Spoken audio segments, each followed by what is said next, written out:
everyone, Via here, and in this video we're going to be taking a real quick look at the Transformers Buzzworthy Bumblebee Studio Series number 70 B-127.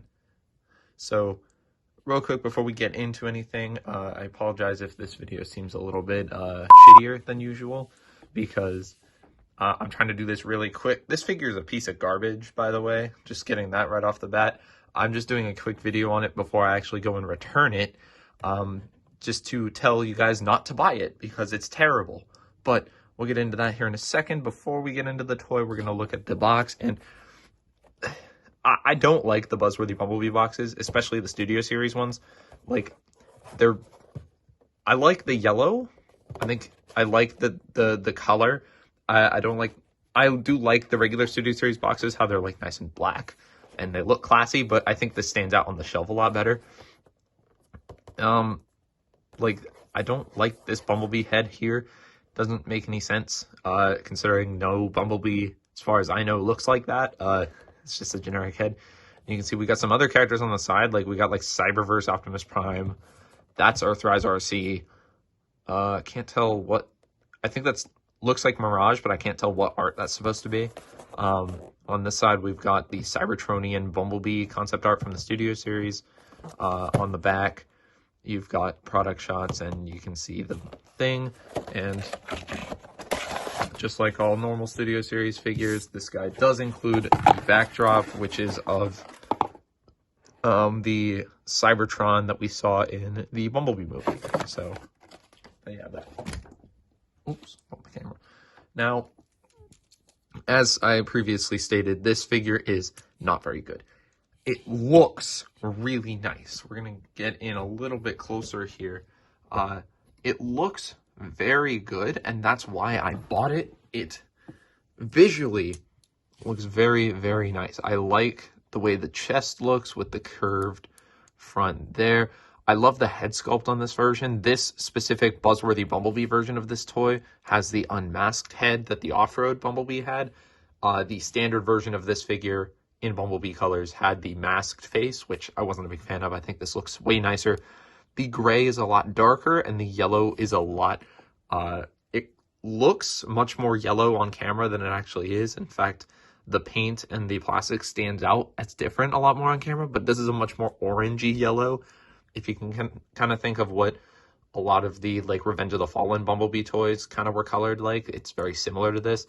And like I said, the paint and the plastic difference is much less noticeable in person than it is on camera. On camera, it's coming across as very distinct. In person, they look about the same. The gray on this version is also a lot darker, which I think looks quite nice. And overall, the shape and silhouette I really like, especially the look of the legs. I think it just looks really, really cool. And that's about it for my compliments for this figure. The rest of it is me going to be slagging this thing off. So, issue number 1, the clear plastic. I'm sure everybody who's been in this fandom for any length of time, especially within recent years, knows about clear plastic and the problems that it can arise. Normally, I'm okay with clear plastic because it normally doesn't ruin toys, especially recently. Take my other Studio Series Bumblebee, for example. This is the Movie 1 Studio Series Bumblebee. Now, this guy also has clear plastic, but it's in logical places. You can see it's here on the door wings. And it, like, all of the connection tabs are not clear. Like, this one barely holds in. It's mainly just for keeping the shoulders lined up. It's not load-bearing. Then you can see, like, the back or the front windshield and this roof section is clear, but there's no tabs holding anything in place, so it's fine. Then the only other clear plastic is on the inside of the legs here. This is the back window. This is a little bit more questionable because it does have tabs, but I've been playing with this figure for a couple of months now, and you know, I'm transforming it and transforming it, and those tabs still feel pretty sturdy. So no worries about this. I don't have any worries about this guy, you know, breaking very quickly. This guy's a different story. He uses a lot more clear plastic in a lot more nonsensical places. Number 1, we'll get this one out of the way, the backpack. The backpack is entirely clear plastic. You got these 2 big panels and a big double hinge, all made out of clear plastic. This is not good design. especially when there's a lot of tabs on this to hold the vehicle mode together. It feels nice and thick, but I'm still worried that this is going to break, especially with how much of it there is. And this is the least bad example. The chest here, actually not that bad. The chest, these two chest panels are clear plastic, but that is just to keep these windows, or these headlights clear, which I didn't think needed to be clear, but whatever. These don't hold any load, although the hinge that holds them in is very tight, and in transformation, it felt really scary. It still feels really scary. Transforming it a few times feels not good. The legs are the worst offender. They are the last instance of clear plastic, but they are the worst instance of clear plastic. Can you see? You might not be able to actually see it, but you can see in here, the hinges that hold these side panels on, clear plastic. Bad. Not good at all. These hinges are going to break. 100% these hinges are going to break. Terrible design. These hinges that hold the wheels in place. Bad design. They're going to break. They hold the wheels up in vehicle mode. If you display your figures in vehicle mode, which I know not many collectors do, but if you do, that's going to break. 100% that's going to break. These are not clear. These ones that hold the back wheels in, not clear at all. These front wheels, clear. Why? I don't understand. Bad design. The worst offender is the feet. The feet are entirely clear plastic, and they did that so that you can get the headlights in as clear. That is so stupid. Why would you have the feet, the part that holds up the entire figure, be made out of clear plastic? Why?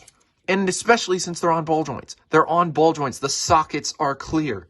They are going to break. I have plenty of older figures with much better quality plastic than this that have broken because of clear plastic on stress loading hinges and joints.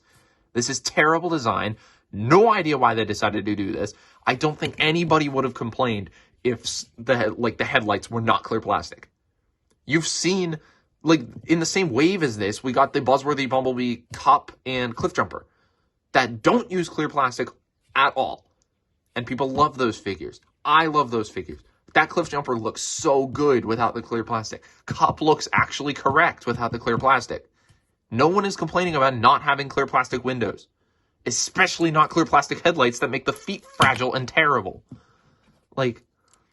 This is just terrible design. I don't understand why they decided to do this, especially in the way that they did. All right. The legs still have problems past the clear plastic. Number one, these little bits here clash with each other. You can't get them just standing normally. He's got a A stance because they clash into each other. Number two, nothing pegs in properly. These inner panels don't peg in at all, and they flop around. The wheels don't peg in. These have pegs and slots, and you can see on this figure, they do hold in for a while. This took me 15 minutes of trying to fiddle to get the legs to stay in place. Normally, what will happen is these will just pop right out of their sockets. And both legs do this. Both legs have this problem. And I swear, it is impossible. It feels impossible to get these to actually stay together. And it makes the legs feel floppy and bad to have to deal with these panels not closing, especially when you're trying to pose him and shit just gets out of whack. It's not good design at all. And I don't understand, especially since this is a retool of the off-road Bumblebee that did actually hold the legs together. The legs on that figure held together fine. Why does this one not get that treatment? I don't understand.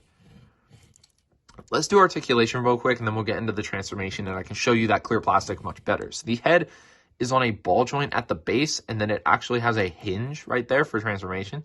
So we can do that if you want, and then you can see that ball joint. Ball joint doesn't have a whole lot of wiggle room. It's mainly just for the rotation, but whatever. Shoulders are also on ball joints, but again, not a lot of wiggle, just mainly in and out, and rotation. Not rotation all the way around, really, because the wheels get in the way, but you can get there. He's got mushroom peg bicep swivels, as well as elbows that bend a little bit over 90 degrees, which is fine. The waist does swivel, which is nice. Ball jointed hips, which feel pretty good. And you can get a thigh swivel on a mushroom peg right underneath that. The knees, if the legs hold together, can get a little less than 90 degrees there. And then, like I said previously, the ankles are on ball joints. You can move this little panel out of the way just so you can see they are on ball joints in there. And hinges so they can, do pretty much whatever you need them to. Tilting isn't great, but it's serviceable. Articulation is fine. It's pretty standard for Studio Series. As far as Studio Series figures go, I have a lot of Studio Series figures. Yeah. I have a lot of Studio Series figures that are less posable than this, but it just feels bad, especially in the lower body. It just... Oh, we'll get to that. We'll get to that. Anyway, I already showed off the comparison with the far superior Studio Series Bumblebee. This is probably my favorite of the Studio Series Bumblebees. This is the movie 1 Bumblebee, and you can see he's pretty small for a deluxe. He's quite short. He's only a little bit taller than a lot of my Beast Wars Basics figures, so he's very small. And this guy was even small for a deluxe. When I got this guy, I was a little surprised. He's pretty small for a deluxe, and this guy's even smaller. So, yeah, if you're not a fan of these small size classes, then maybe avoid this one.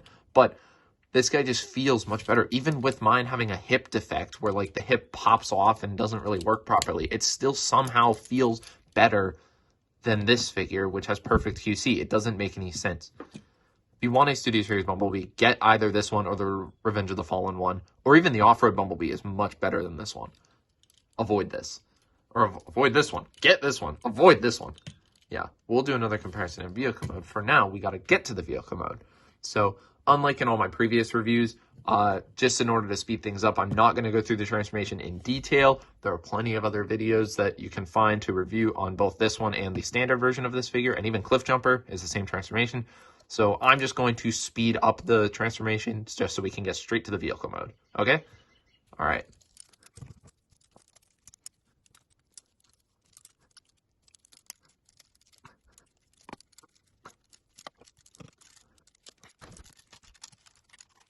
So, yeah, the transformation is okay.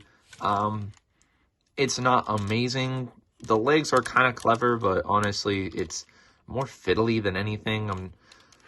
But it's definitely not the worst part about the figure. I would say, you know, it's passable for a Studio Series Deluxe. And the car mode is okay, too. It's passable.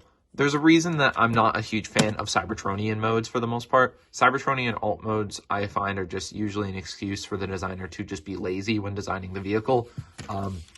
And I think that this Bumblebee and Cliff Jumper design is probably the worst offender of this out of all of the, like, Bumblebee Studio Series figures. I would even go as far as to say I like this one less than Soundwave, because at least Soundwave, like, has some excuses for doing what he does. This guy, though, it just kind of looks like a lump with 4 wheels. I don't know. Not really inspired to me. I do like the detail there at the front with that gunmetal picked out. Again, you know, you got the clear headlights. Woo, clear headlights. It was totally worth ruining the figure for having clear headlights. As well as this clear window. Especially for Cybertronian modes, I don't understand why we need clear windows and stuff like that. It's a Cybertronian vehicle. No one's riding in it to begin with. Like, people don't ride in these.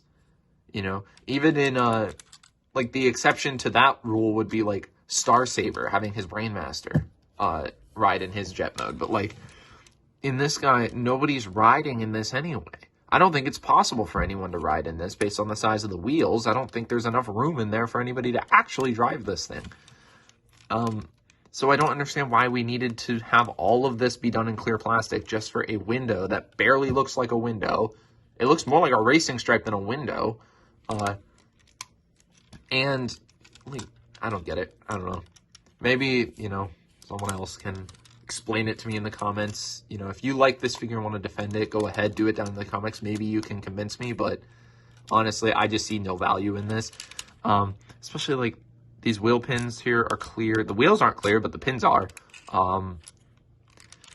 Again, it looks really bad on camera, but the paint matching, I will say, is at least decent. Again, on camera, it makes it look at this section, like, stand out a lot. In person, it blends in fairly well, and I think that's the advantage of making Bumblebee a bit more of a kind orangey color as opposed to the bright yellow. It's really hard to color match yellow, but when you get it in this like orangey yellow, it's able to match a lot closer. Yeah, so stability wise, it's not amazing. This panel on the back likes to just pop out, but it's not a super huge deal. These panels on the side, again, don't love staying tabbed in. I wish they had incorporated some kind of tabbing into the arm. I think that would have made these a bit more stable. And you can see there's these little gaps here that even transforming in a bunch, I've had a hard time. I can't really get them to close. But overall, it's not the worst. The vehicle mode is just okay, in my opinion. If we bring back in the movie Bumblebee, didn't transform this perfectly, but that's fine. You can see, to me, this is just the far superior alt mode of the two. I just think it, and I think it uses the clear plastic in much better ways. The windows are clear, which makes sense. This is what a car looks like. Although I might have preferred them not to be clear just for the longevity of the figure, I think it makes much more sense for this figure to use clear plastic than for this one. And look, the headlights are painted in. No one whined about the headlights not being clear on this guy, because that would have meant that these two chest pieces would have been entirely clear, and that would have been bad.